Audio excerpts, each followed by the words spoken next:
Friends, welcome to our channel. Karthika Deepam serial next episode లో ఏం జరగబోతోందో ఈ వీడియోలో చూసి తెలుసుకుందాం. తన పెళ్లిని ఆపించడానికి ఒక మనిషిని ఏర్పాటు చేసిన జ్యోత్స్న అసలేం జరిగింది అని తెలుసుకోవడానికి ఈ వీడియోని స్కిప్ చేయకుండా ఎండ్ వరకు చూసేయండి. జ్యోత్స్న పారిజాతంని తీసుకొని ఒక ఆవిడని కలవడానికి తీసుకెళ్తుంది.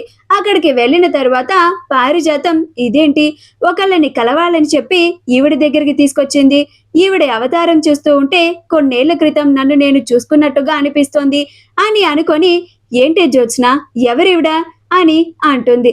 అప్పుడు జ్యోత్స్న, ఆగు గ్రాని, ఇప్పుడు నీ ముందే ఆవిడతో మాట్లాడుతాను కదా, అప్పుడు నీకే అర్థమవుతుంది, నువ్వు మౌనంగా ఉండు అని అంటుంది. అప్పుడు పారిజాతం అలాగే అని మౌనంగా ఉంటుంది. అప్పుడు జ్యోత్స్న ఆవిడతో, నేను మీకు ఏం చేయాలో మొత్తం ఫోన్లో చెప్పాను కదా, అంతా గుర్తుంది కదా, నేను చెప్పినట్టుగా మీరు నా ఎంగేజ్మెంట్ రోజు ఒక ముత్తైదువులాగా మా ఇంటికి వచ్చి అందరిలో కలిసిపోయి అందరి ముందు ఆ గౌతమ్ మంచివాడు కాదు అని చెప్పాలి. ఆ తరువాత మీ చేత ఇలా చేయించింది ఆ దీపే అని అందరి ముందు దీపని దోషిగా నిలబెట్టాలి అని అంటుంది. అప్పుడు ఆవిడ, మీరు చెప్పారు కదమ్మా, మీరు చెప్పినట్టే నేను చేస్తాను, మీరేమీ కంగారు పడకండి అని అంటుంది. అప్పుడు జ్యోత్స్న, గుడ్, నేను చెప్పింది చెప్పినట్టుగా చేస్తే నీకు ఇస్తానన్న అమౌంట్ కన్నా ఇంకా ఎక్కువే ఇస్తాను, ఇది అడ్వాన్స్ తీసుకో అని డబ్బులని ఇస్తుంది. అప్పుడు ఆవిడ డబ్బుల్ని చూసి చాలా సంతోషపడిపోతూ ఉంటుంది. అప్పుడు పారిజాతం తను కూడా ఏదో ఒక డైలాగ్ చెప్పాలి అని ఇలా డబ్బులను చూసి సంతోషపడిపోవడం కాదు, అక్కడికి వచ్చి పెర్ఫార్మెన్స్ ఎరగదీయాలి అని అంటుంది. అప్పుడు ఆవిడ, ఏంటమ్మా మీరు, మిమ్మల్ని చూస్తూ ఉంటే ఒక పని మనిషి డబ్బున్నావిడలాగా వేషం వేసుకున్నట్లుగా ఉన్నారు అని అంటుంది. పారిజాతం పెట్టుకున్న లాంటి అతి సుందర్ పర్ల్ మోటీ నెక్లెస్ మీకు కూడా కావాలా? అయితే వెంటనే స్క్రీన్ మీద డిస్ప్లే అవుతున్న షాపింగ్ ఐకాన్ ని కానీ డిస్క్రిప్షన్ లో ఉన్న లింక్ ని క్లిక్ చేసి కానీ వెంటనే మీ ఆర్డర్ ని ప్లేస్ చేసుకోండి.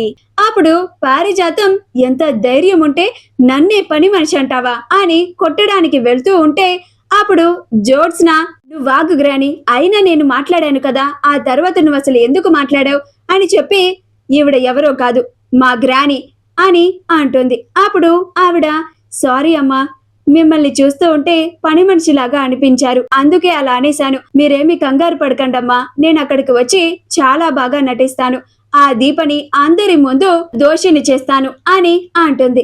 అప్పుడు జ్యోత్స్న, నేను నీకు ఇలా చేయమని చెప్పినట్టు, నేను నీకు డబ్బులు ఇచ్చినట్టు ఎవరికీ తెలియకూడదు అని అంటుంది.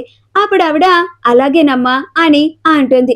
అప్పుడు జ్యోత్స్న, గ్రాని ఇక పద అని చెప్పి ఇద్దరు వెళుతూ ఉంటే, అప్పుడు పారిజాతం, శభాషే మనవరాలా, నువ్వు చాలా తెలివిగా ఆ కార్తీక్ దీపలకి దిమ్మ తిరిగిపోయేలాగా ప్లాన్ చేశావు అని అంటుంది.